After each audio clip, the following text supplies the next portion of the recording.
What are you doing?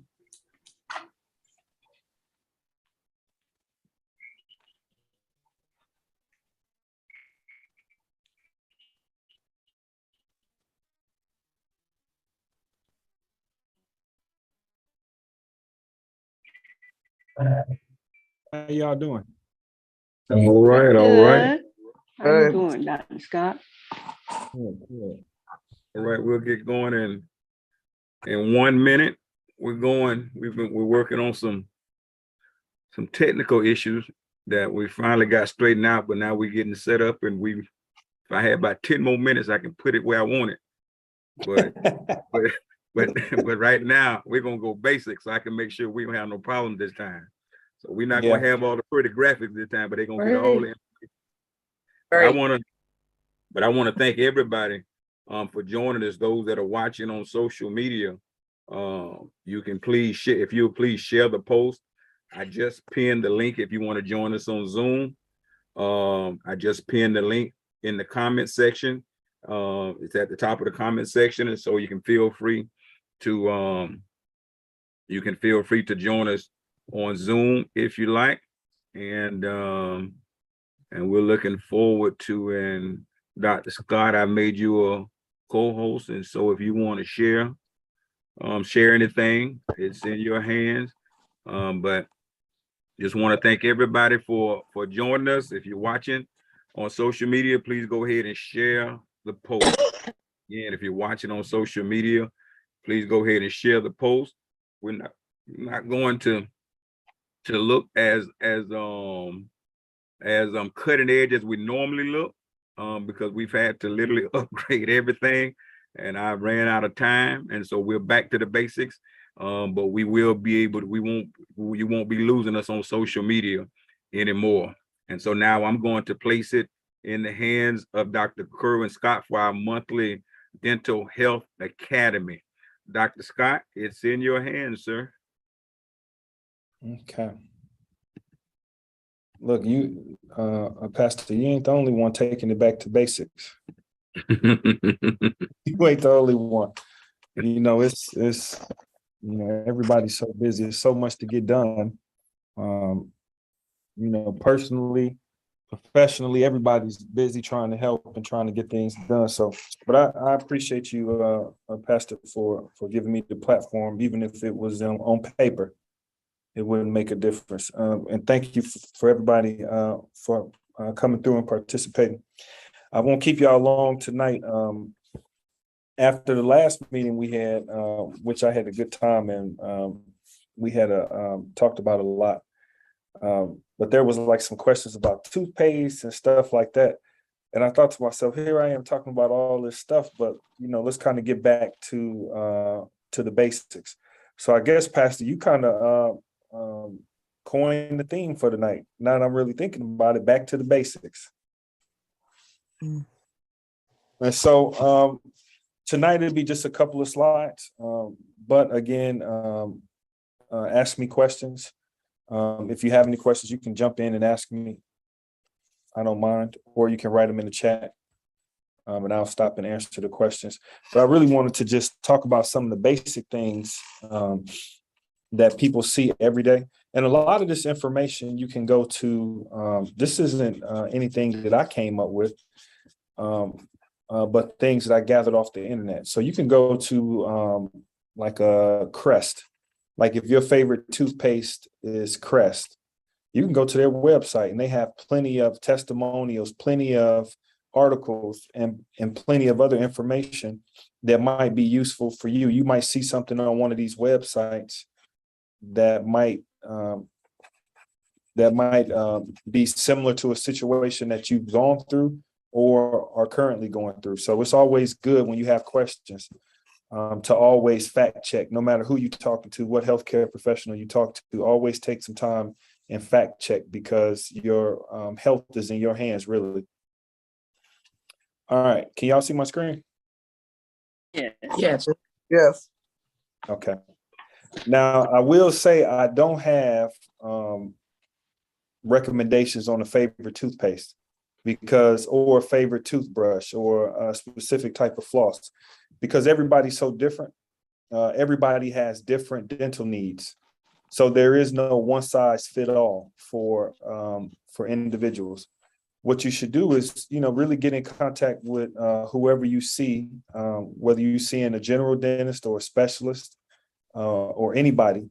You should really talk to them about what you should be doing in terms of oral hygiene.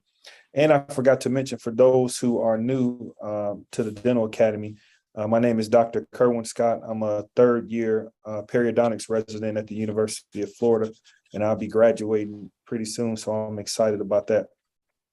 But if you have any questions, just put it in the chat or just stop me out of mine.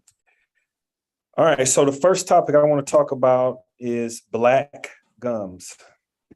Mm-hmm. Black gums, and I put some words in here. I wanted to kind of just make sure that if you needed to screenshot whatever, you can take screenshots and save it for your files or read it on your own.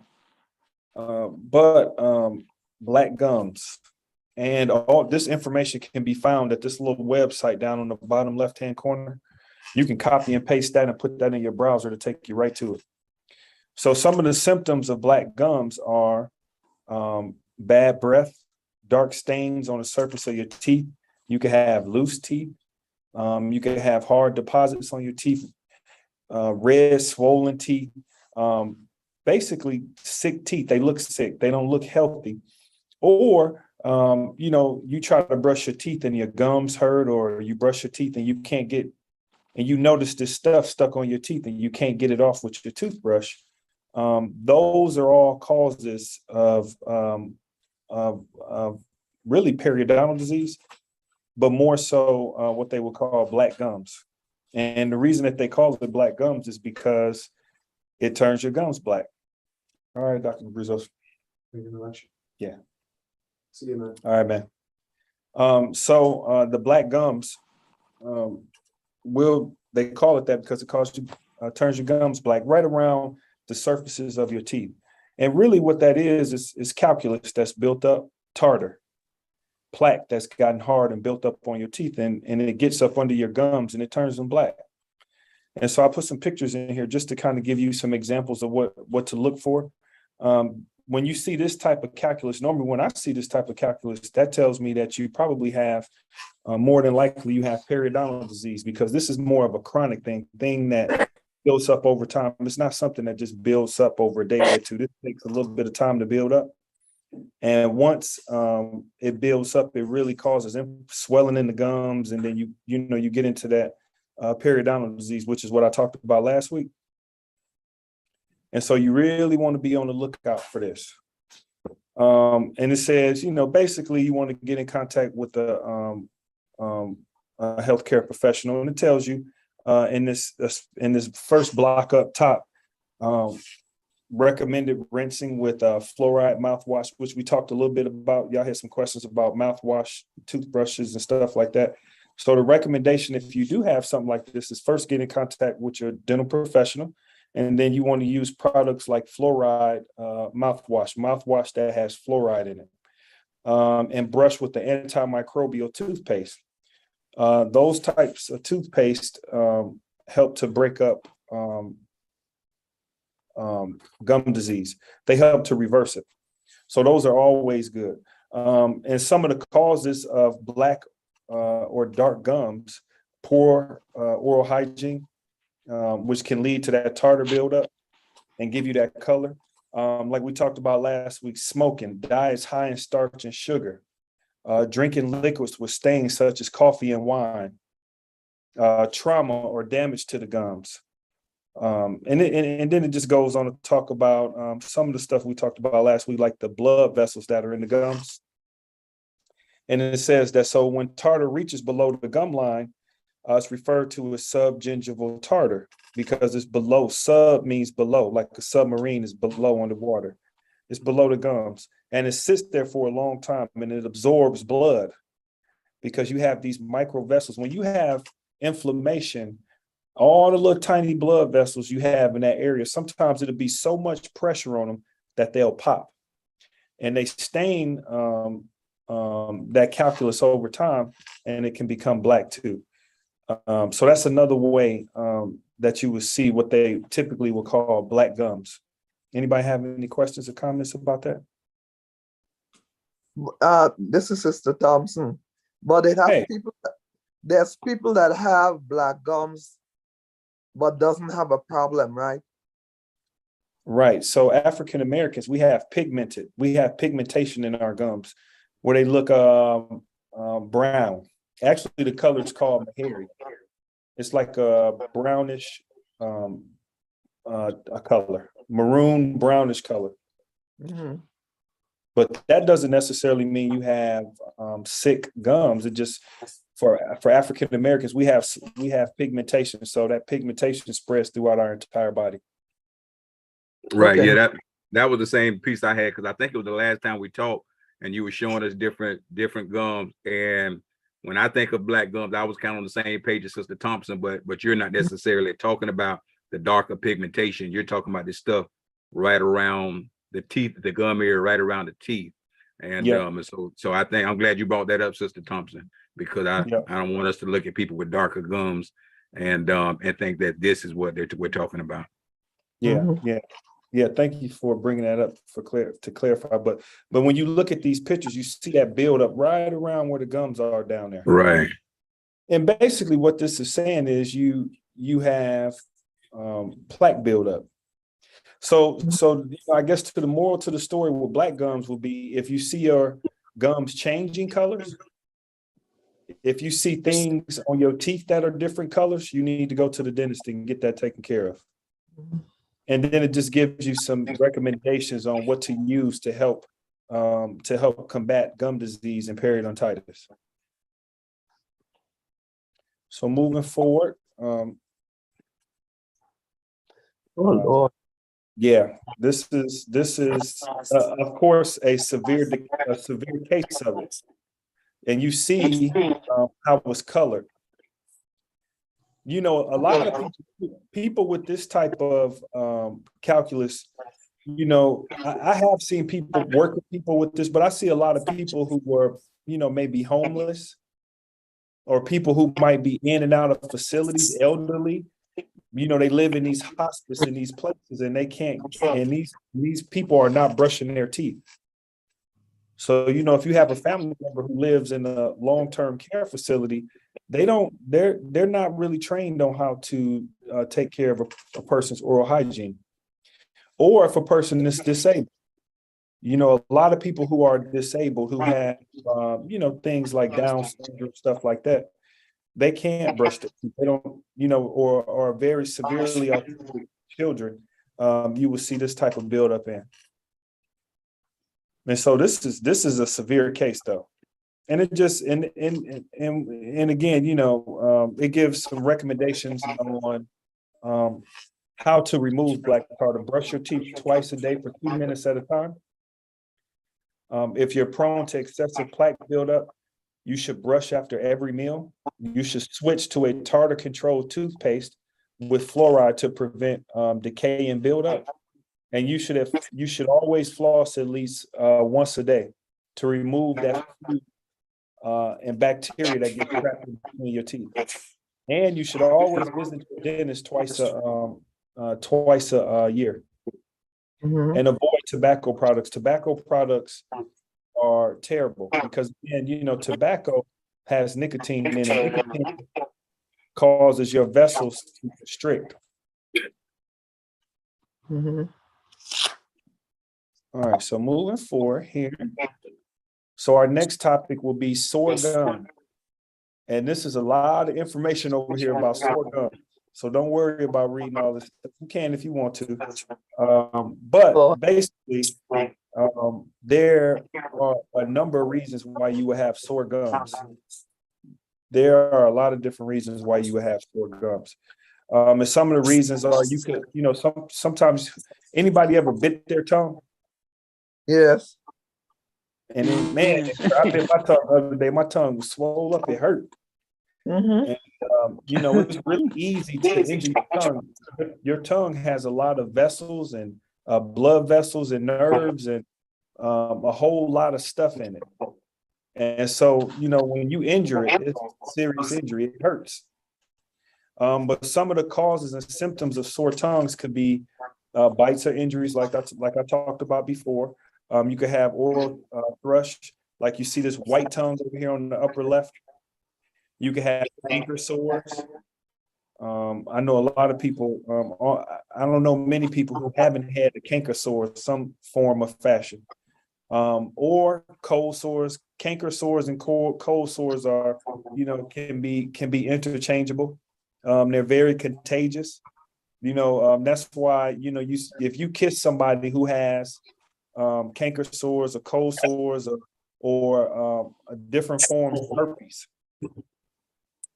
or different forms of HPV in the oral cavity, they're very contagious.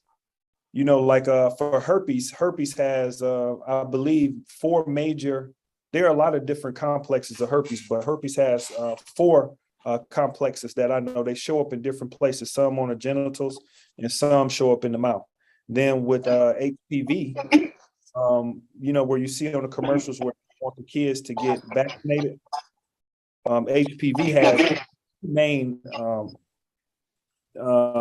two main types, and it's HPV 16 and 18. But you can see those in the oral cavity as well as canker sores and cold sores. And also burning mouth syndrome. A lot of people have burning mouth syndrome. It's a condition that results in burning, numbing, or tingling sensations on the tongue. The syndrome is often painful and can last for years with no visible indications. So you should see your doctor. Now, people have burning tongue. I see a lot of people who have burning tongue syndrome, people who wear dentures and stuff. That's not the only cause, but I see a lot of people who wear prosthesis have burning mouth syndrome. Sometimes people with dry mouth have burning mouth syndrome, who take a lot of medications. Their mouth is always dry. These changes in your mouth could cause irritation and can cause pain in your mouth. It could be mechanical, dentures and stuff. They sit in the back of your mouth and they sit on your gums, and they can cause pain. They can cause your muscles in your face to be sore, and all of your muscles in your body are controlled by nerves. And so when these nerves get agitated, it causes sensations like burning. You could also have geographic tongue, which is on the lower left down there. Geographic tongue is known as not a malignant, but a benign migratory glossitis. It's basically It's just what's the best way to put it? Wow, I'm really stumped right now trying to think of. It's not a serious disease, but it creates these patterns on your tongue, and it's just changes in the cells on your tongue that cause this. It can be painful. These little red areas are painful. So you kind of, it's like probably feel something close to like a tongue burn or something like that, or like a burning mouth. I see a lot of people who have these too. There's no treatment for it. Sometimes we'll prescribe stuff like a magic rinse or something like that that has numbing medicine and medicine to make your mouth more basic and stuff like that. But I do see a lot of people with geographic tongue and tongue tumors. It's just a sore spot or a lump on the tongue that is most times swollen. And when you have things that get swollen on your tongue, guess what? They rub on stuff. They rub on your teeth. When you eat, you might bite. If your tongue is swollen, you might bite your tongue over and over again. So you could imagine if you have a tumor on your tongue that's there making one side of your tongue big, every time you bite down, because you're not used to your tongue being there, you might bite it and cause more injury. So these can be very painful conditions. Anybody have any questions? What causes the geographic tongue? Do you know? No, actually, I don't know. I don't know what causes geographic tongue. I don't know. I don't know if there is a known cause for geographic tongue. I'll look into it, and then on the next time we talk, I'll have it for you. But it's very common. I see it all the time when I'm treating patients. And it doesn't always look like this picture here. Sometimes it's not as severe. Sometimes it's really severe. But usually patients know they have it, and they already know it ain't nothing you can do for it. But just try to manage the pain and soreness when it flares up. Can I ask a question? What's those two little things under your tongue in front? What are those? On which picture? No, not in the picture. I'm asking you. There are two little, what do you call them? Two little things under your tongue. Your sublingual gland. Oh, what do you know what's the use of those? Yeah, it secretes saliva. So that saliva, you know how sometimes if you move your tongue the wrong way, saliva will shoot out your mouth. Have you ever done that? Yeah. Those sublingual glands. Sometimes if you stimulate them, they'll shoot saliva out like a snake. Yeah. Sublingual, whatever you say, those glands, they embarrass you sometimes. Yeah. It's just a gland. Yeah. Yeah. They're called sublingual gland. But what they do is they secrete saliva. And so a lot of times when you see patients who have a lot of calculus on their lower teeth or plaque, that has a lot to do with it. Sometimes you can get stones in your sublingual gland. Oh. And they get really big. Sometimes you look under your tongue, your glands look real big and purple. They look like little dots under your tongue, yeah. But those are sublingual glands. Okay. They're necessary. Yeah, they're necessary. You need those for saliva. Right. Okay. Mm-hmm. Thank you. So what about the little pepper-looking dots on your tongue? Those are different types of tissues. Like they call them like filiform papillae. It's like if you look at your tongue microscopically, it's like a whole bunch of little fingers on your tongue. Your tongue, the surface of your tongue is rough. Yeah. And it's rough because it has these little finger-like projections on them. And it's just a different type of tissue.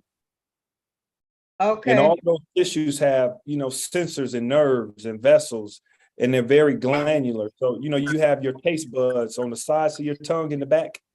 You have what we call them taste buds. Yeah. But those are receptors that pick up different, like sweet, sour, savory. They pick up all these different tastes. And when you breathe in, so you get it from two places. When you breathe in, your body, when that smell hits the back of your throat with what it tastes, it gives you a sensory response. And that's how you know you eating like baked beans. Because you could taste that brown sugar, you could taste the bacon, you could taste those different flavors with your tongue and your nose. So if your nose stuff, you can eat something and won't be able to taste it. Say that one more time. So sometimes if your nose has ever been real stuffed up, you can eat something and may not be able to taste it. Yeah.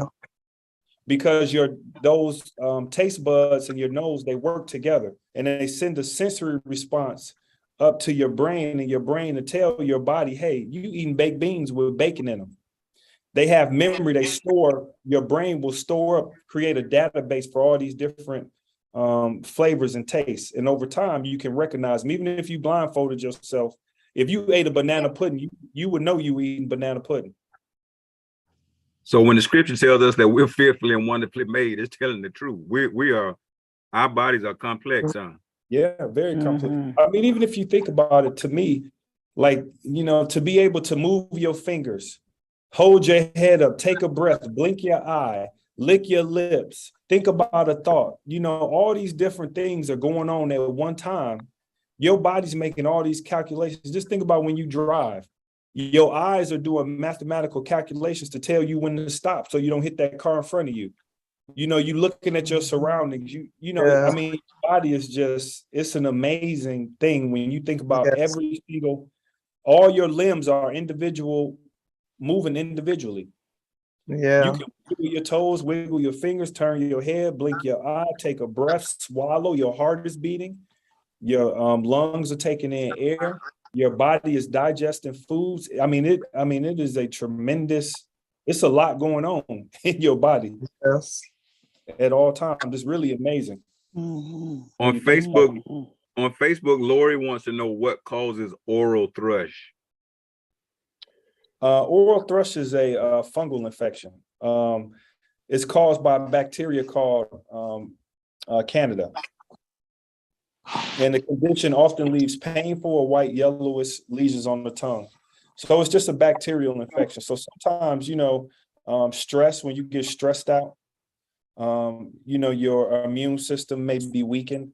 Sometimes you might have some systemic disease, like we talked about last week. When you have systemic diseases, I called them modifying factors last week, but anytime you have something systemically that affects your ability to fight off infections, when that happens and that ability gets lowered, bacteria find their way in.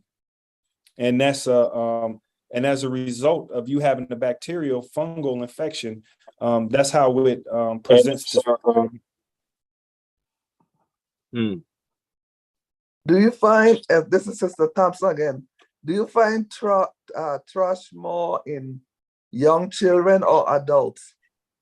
In children, you will see the same thing. On babies, it'll be on their lips and on their tongue. And it's because of that milk. That milk has yeast in it.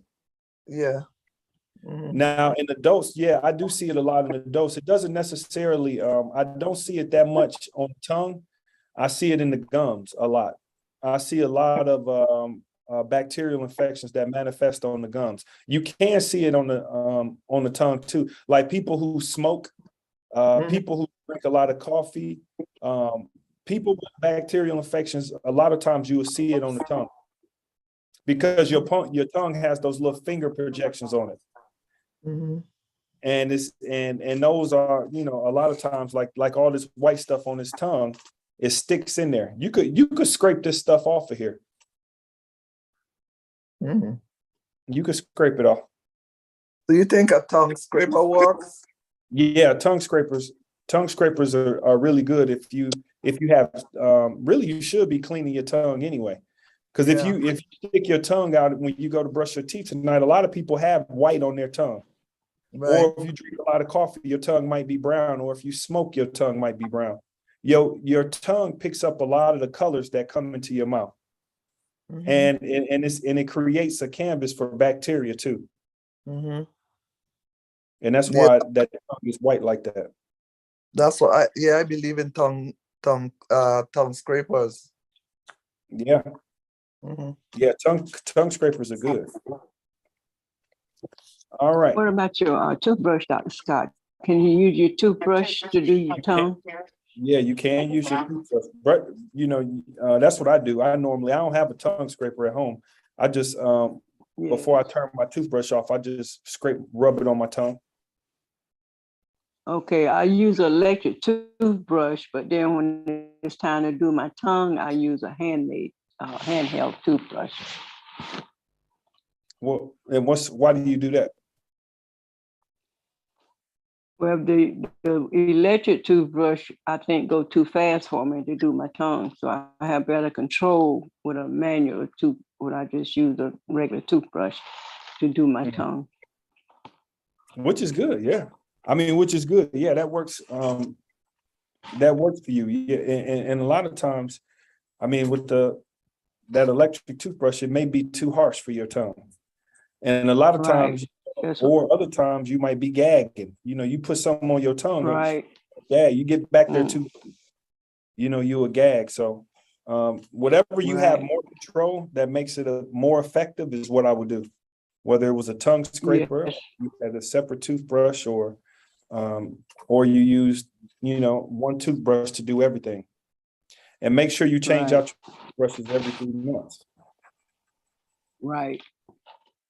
Yeah, I feel I have better control with the handheld toothbrush to do my tongue. But like you say, the electric one gets a little too fast for me.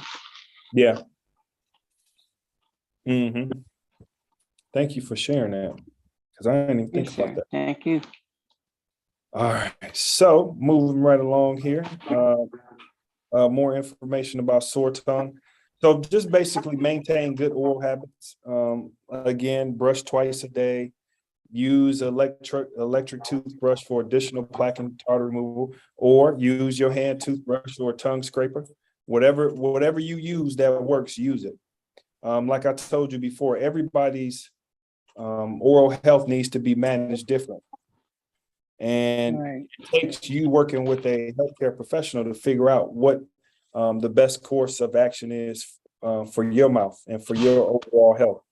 Because it's going to be different for everybody. Every product is going to be different. Every toothbrush or toothpaste is going to be different. The way that you do it is going to be different, depending on your dexterity and other issues. So always consult with your dentist. And then it got some information here. The same thing, floss. Use an alcohol-free mouthwash if your tongue is sensitive or you're prone to dry mouth. Use a tongue scraper to clean the muscle, and your tongue is a muscle, but avoid aggressive scraping, which will mean maybe you need to use a different toothbrush. Sore or swollen tongue usually goes away on its own with proper oral care. And then again, if you notice any changes, just go to your healthcare professional and have a word with them. Yeah. Anybody have anything they wanted to add on to that or ask about? Okay, cool. So now white tongue, which is basically almost the same thing as that picture we saw with the bacterial infection. And so some of the causes, again, just a little bit more in detail, would be dry mouth, dehydration, irritation of the tongue, alcohol consumption, tobacco use, and different medical conditions like diseases, cancers, syphilis can cause white tongue. And if you see your tongue white, talk to your healthcare professional. But it says just tongue discoloration is often the result of poor oral health or small bumps on your tongue.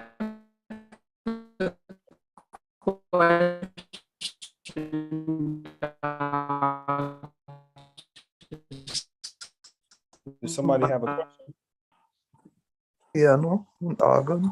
I think Roxy might be trying to say something, but looks like her connection might be a little slow right now.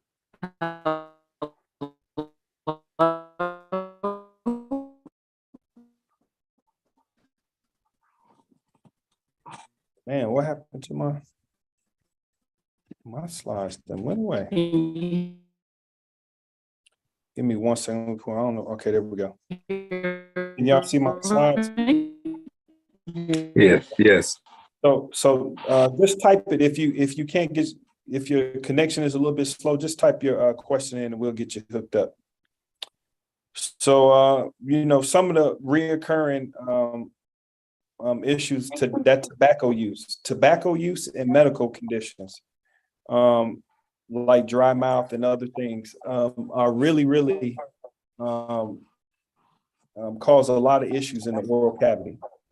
So, you know, those tobacco products, whether you smoking cigarettes or you know, have a cigar with your buddies or you know, you do the pipe, you know, or you chew tobacco, tobacco is really hard on oral cavity and really hard on the body. So, you know, be careful with tobacco use. This is Mr. Thompson again. Yes, ma'am. Is it true that when women are pregnant and they get nauseated and they vomit a lot for those months, it rots their teeth? Is this true? Hello? Yeah, I think that that could be, I wouldn't say rot the teeth. It could cause some damage to the enamel, because when you throw up, you know, your stomach, what happens is when you eat something, it goes down into your stomach. Your stomach is like a washer that, you know, you go to the washer and it spins stuff around, and it's got all this acid in there that breaks this food down before it goes into your small intestine. And in the small intestine, your body, that's where your body reabsorbs a lot of the needed materials before it moves on through the other intestines and out, and you excrete it out. But so if you throw up, it's gonna come from your stomach. And if you throw up and it comes from your stomach, some of those acidic juices in your stomach are gonna come up with that food. So if you have a lot of reflux, let's say you have GERD is what they call it, or acid reflux, and you have a lot, or you throw up a lot, it will cause erosion. That's what we call it, on the enamel of your teeth. And what you will see is, you will see little, it'll look like somebody took an ice cream scooper and scooped enamel off your tooth. And you will be able to see it in your mouth, where it looks like your enamel, little pieces of your enamel got scooped off. And it's mainly due to the acidic juices that come up from your stomach, which is called tooth erosion. Thank you. It looks like Roxy might have good connection again. Roxy, you want to unmute yourself and try it again? Like you were asking a question, but I see your eyes blinking, so I think you have good connection again. Can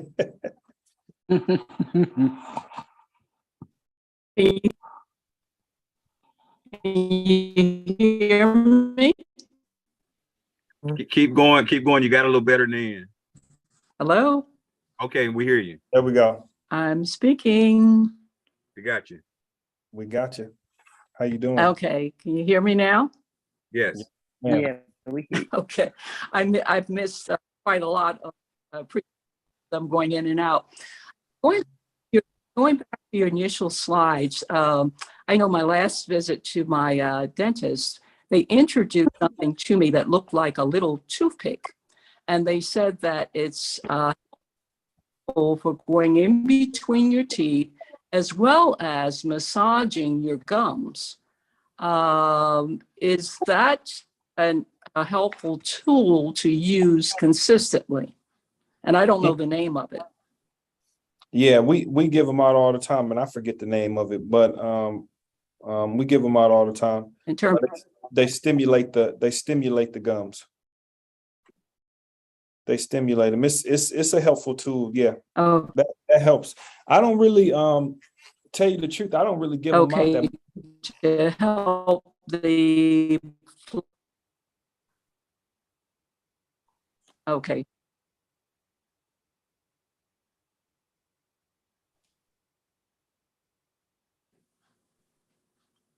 Okay, it looks like she might have went out again. Yeah, she went out. I But those little, can't yeah, they do look hear like little, you. they look like little toothpicks, and they are used to in between your teeth to stimulate the gums, which are good. I don't really, me personally, I don't really get those out, but we have them in the clinic, and people use them all the time.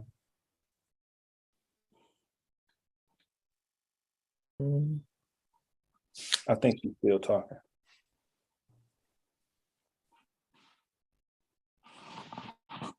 Okay, we're gonna move on. But yeah, but if you have any kind of color change in your tongue, go to your doctor and let them figure out what it is. Now, a lot of times we can biopsy, stuff off your tongue. We can do a smear. We'll take something and scrape off some of that stuff and send it to a lab for them to identify what it is. So don't self-diagnose. If you have a change in your tongue, in the color of your tongue, you need to go see somebody. Don't self-diagnose yourself. Mm-hmm. Okay, so moving forward with sore gums.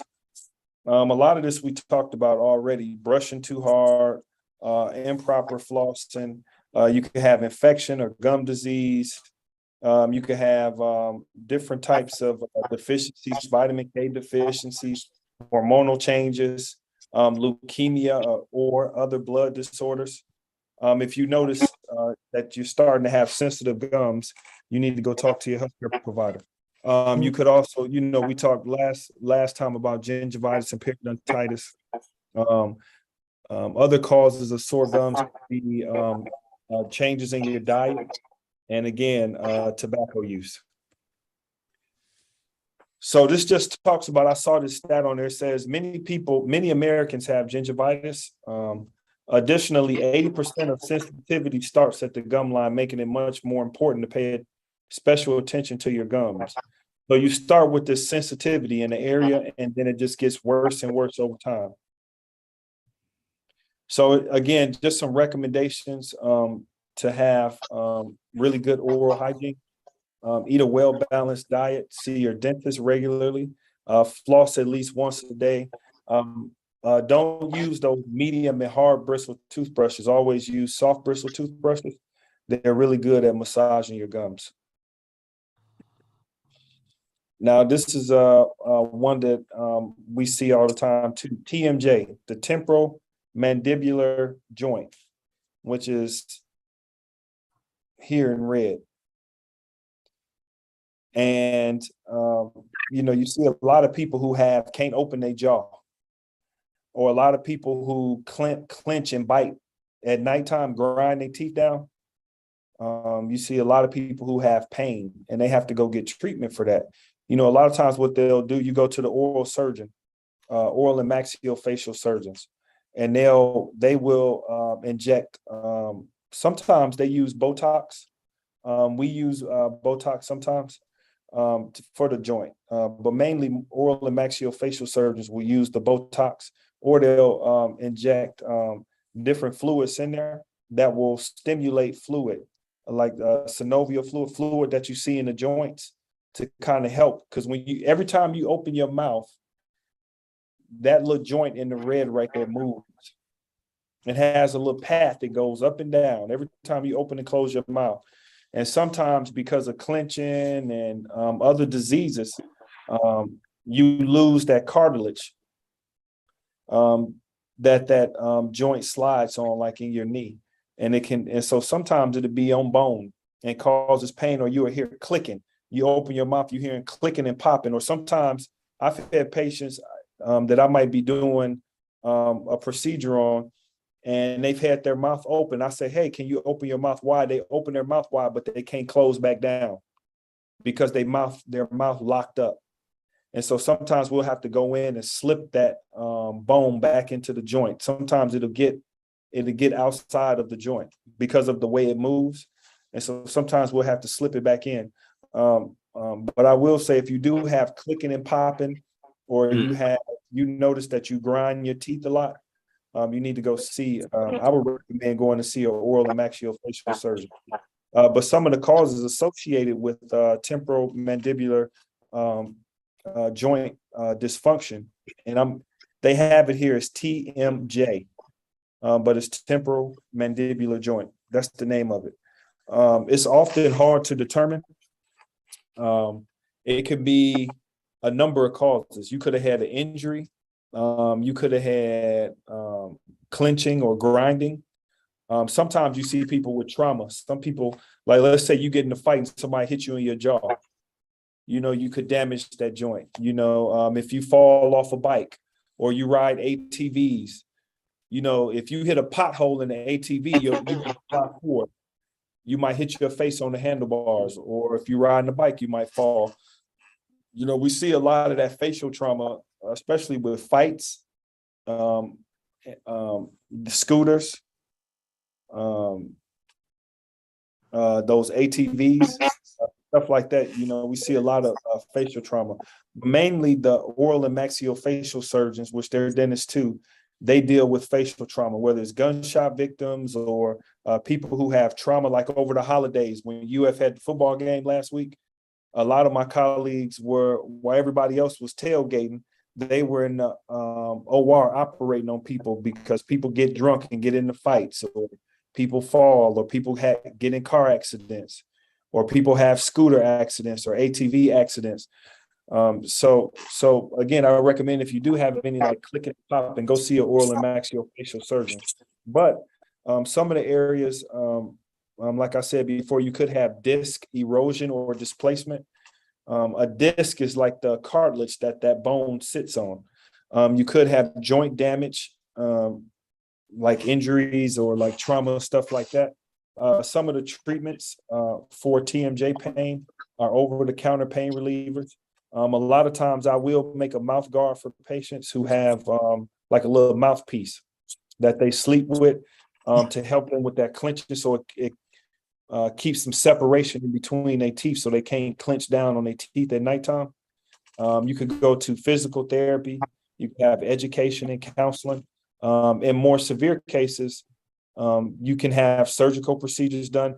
You can go in and have that joint. If it's very severe and it has scar tissue on it, you can go in and have that joint cut away. And an oral and maxillofacial surgeon will go in and put a prosthetic joint there. Like you go get prosthetic knee, they can put a prosthetic TMJ joint there. Wow. And some of the symptoms associated with it are pain or tenderness in your jaw. You could have pain on both sides of your jaw. It could also ache. It could be like a dull pain. You could have difficulty chewing or discomfort while you're chewing. You can have facial pain, headaches, clicking sound when you open your mouth. You could have all different types of sensations when you eat that may not feel normal to you. So if you do have any kind of pain in your mouth that causes headaches and stuff like that, that gives you problems eating, you need to get treatment, for that. Does anybody have any questions about the TMJ? My son played college football, and he had to have three surgeries, and they found some stones. Mm-hmm. Did you hear about that? They found some stones. They had to cut his jaw, and the stones, and they want to believe it's from football injuries. Yeah, but he up to last year or early this year, last year, he had to have the third surgery. Yeah. Yes, but now that you're explaining this, I understand, because he even didn't understand. The doctors even didn't understand Yeah. how, the seriousness and everything else. But now, like you are explaining it, I'm saying it have to be from the football. He played high school and then he played college football. Yeah, it could be. Yeah. Lori wants to know if a night guard could help with this. Yeah, night guard. Yeah, that's one of the prescribed treatments is you wear a night guard at night. It keeps you from grinding and clenching your teeth. Okay. Mm-hmm. I mean, TMJ is a very there are people who that's all they do. Like here at UF, the oral and maxillofacial surgeons, there's just a group. Some of them only do TMJ stuff. There's all types of treatments out there. There's laser treatments, different types of light treatments. There's all kind of treatments out there for TMJ pain. Mm-hmm. But it's a very serious problem to have. Mm-hmm. Very painful. Mm-hmm. All right, so moving right along here. So now just a quick look at canker sores. And these are, I got a couple of pictures of canker sores up there. Canker sores or cold sores, whatever you call them, these can be very painful. And some of the causes of canker sores: family history, acidic foods. You can have deficiencies, vitamin deficiencies, hormonal changes, stress, allergies to medications. You could have underlying health conditions like Crohn's disease, or you could have issues with your immune system. And just some stuff that you should know about canker sores are they're just small painful ulcers that occur inside the mouth, on the lips and tongue, gums, cheek, or in the throat. So they could be anywhere on the outside or inside of your mouth. Their symptoms are relatively consistent. You feel that burning and tingling sensation. They talk about on this website, which is down here, this Oral Crest website. The Crest website. They talked about a lot about just two different types of canker sore. The most common is a simple canker sore that they say occurs 4 times a year, or about a week or two at a time, are also known as complex canker sores. So you can have, I guess, I didn't learn them that way. We classify them as either minor or major, because we try to identify what type of tissue they're on. So when a patient comes in and I see a canker sore, first off, if I see somebody with a sore active lesion, I won't perform dental treatment. So if you do have these types of sores, don't let people go in your mouth. Wait for the sore to heal up first. Mm-hmm. And then go. Or if you are going to the dentist to get more information about having a canker sore, let them know that you have it, because these are highly contagious sores. Just a touch of this sore on an instrument, that instrument gets put on the table. Somebody walks by and brushes past the table or touches something. The next thing you know is transmitted into somebody else. So these are very contagious. So, I always tell patients, let the healthcare provider know that you have that active sore, so we can identify it and protect ourselves. So what's the difference between canker sores and herpes? That's a good question. And I don't know the answer to that. Because some people call canker sore herpes. Well, I would say canker sores are more just ulcers, are more along the lines of cold sores. But then a lot of people call cold sores can be herpes. Herpes, like I talked about before, has different simplexes. Some of them show up in the genital areas, and some show up in the mouth, which people call them cold sores. I don't know if canker sores and different herpes simplex viruses are the same. I Mhm. don't know to that. But they have different, I do know that they have different presentations because herpes goes through different phases. They have different phases. I don't know if a canker sore has the same phases as a herpes virus does. I don't know the answer to that, but I'll look into that and see. I'm sure that they're correlated because they look the same and they show up in some of the same places. So, and if a canker sore is reoccurring, it must have some type of period where it sits still, where it doesn't express itself. And a lot of times these viruses, they have a latent phase and they hide in your nerves. And when they're triggered by stress or whatever, they appear. And this is the form that you see them in. But I'll look more into that. Okay. But it is, but down here it says that canker sores aren't a virus. So that's another difference of, herpes is a virus. Canker sores aren't a virus, but I don't know. I'll look more into the mechanism of canker sores and let you know next time. Thank you. And then just sensitive teeth. I ain't have any pictures of sensitive teeth. It's too hard to try to find a picture of sensitive teeth. I don't even know if you can find a picture of that would give you an idea of what sensitive teeth are. It's something more of a feeling, something you feel. You sure know what they feel like. But what worked for me and Michonne was the dentist recommended a certain type of toothpaste, and it fixed the problem, man. And I guarantee you, we stick with that toothpaste because we remember, and just so happened that it worked for both of us because she actually, a certain type was recommended to me, and I was using it and still having the problem. But then the dentist recommended to her another one later on, and hers worked. And so I just started using hers, and then it worked for me.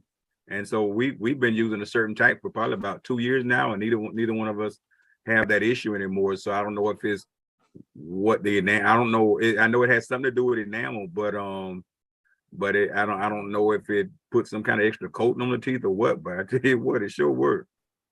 Yeah, those toothpastes, what they do is your teeth have tubes in them. It had, your tooth is made of the crown. What you see in your mouth is made of enamel. They have these things called dentinal tubules in them. They're channels. They look like little glass tubes, and they have fluid in them. And so when those tubes get exposed, when your enamel gets kind of demineralized, those tubes become exposed to the environment, to air. And when that air hits that air or whatever whether it's thermal, whether it's hot and cold or sweet, when it hits those tubules, it has access to the nerve in the tooth, and it causes sensitivity. So though a lot of those toothpastes will strengthen and reinforce the enamel in your teeth and plug up those little tubules that protects them from thermal stuff or sweets and other stuff that causes sensitivity. So the toothpaste just act as a block, and they have fluoride in them, and that fluoride makes enamel really hard. Okay. And so it kind of reverses the effects of demineralization that happens to enamel over time for people who have sensitivity. That's why, when you go get your teeth cleaned, they put fluoride on them, varnish. They put some type of fluoride on them because they want to strengthen the teeth. And that's why they put fluoride in the water that we drink. There's fluoride in the toothpaste. That's why, people who drink a lot of bottled waters, I could imagine that they probably have a higher rate or incidence of tooth sensitivity, because if you drink only bottled waters, you're not getting that necessary fluoride you need. Not to say if you drink only bottled waters, you will have tooth sensitivity, because you might brush your teeth and 3 times a day. You might go to the dentist, twice a year, but you can get your fluoride in different places. But that is, one reason why you could possibly have some sensitivity. But over here in this box on the left, it says common problems. You take a sip of coffee or home remedies, I'll say, for tooth sensitivity. You take a bite of some ice cream or you have some coffee, you feel this sudden surge of pain. Everybody's had it, whether you had some sweet in your mouth, or you had a cold drink or an ice cube, you accidentally bit down on the ice cube or something like that. You feel this shock of pain. Or you go to the dentist and they always squirting water on stuff, and that water hit that tooth and cause you to be sensitive, or that suction that we always have hanging out your mouth causes sensitivity. People always complain about us using the water or the suction. But it just talks about there could be many potential causes of sensitivity, but the treatments are consistent. The most effective targeting that dentists do is around the gums. And something that you could do at home is like things like brush gently, more of a massage in your gums. It's not that hard side to side brushing. Brushing harder doesn't make your teeth cleaner. Brushing slower and in a circular motion and massaging your gums is what makes your teeth cleaner. Because the tooth surfaces, your body creates saliva, which bathes your teeth, and your tongue is always running over your teeth. Your gums are the ones that need to be really cared for, brushing. That just massaging them with your toothbrush can really make your mouth really, really healthy. And then you use adjunct products like mouthwash. People, whether you use, some people use more holistic products. People come up coconut oil, people put all charcoal, all kind of stuff, baking soda, people use all kind of stuff that for them, it might work. For somebody else, it may not work, to help keep their mouth clean and help bathe their gums. And so over here on the right, it just talks about why are my gums sensitive to heat? And it just talks about having numerous potential causes to tooth sensitivity to heat. Dental procedures, if you have recently undergone a dental procedure or a whitening treatment, you may find some that your teeth might be sensitive to hot and cold foods. But usually, if you had a recent procedure, your gums and your teeth will adjust over time and be less sensitive. It could be acids from everyday food and drinks that cause heat sensitivity, especially whether like we talked about earlier, like throwing up all the time can cause your teeth to be sensitive, because acid can cause, like it says over here, irreversible enamel loss. And so, using products that have fluoride could really help you out a lot with strengthening, remineralizing that enamel. Different dental conditions, can cause sensitivity because you have that weakened enamel. And so it just gives some stats and other stuff at the bottom down here. But the main thing is, like Pastor Ross said, go to your dentist and talk to them. Let them prescribe you a toothpaste. Let them figure out why your gums are sore or why your teeth are sensitive, and let them give you some products that can help you. And that would, just doing that alone would drastically improve or decrease the amount of sensitivity you have. And so that's the end of my presentation today. I hope you all enjoyed it. So next time, we'll continue moving on, and I'll try to add in some more stuff about oral hygiene and a little bit more about some of the treatments that you could do after you've been diagnosed with periodontitis or gingivitis. There are a lot of different treatments you can do. Treatments, we'll talk more about different types of treatments if you have tooth loss, and what you can do and how the procedures go, and the cost of the procedures and how they look and all this different type of stuff. So if you guys have any questions, let me know. and we can talk about it.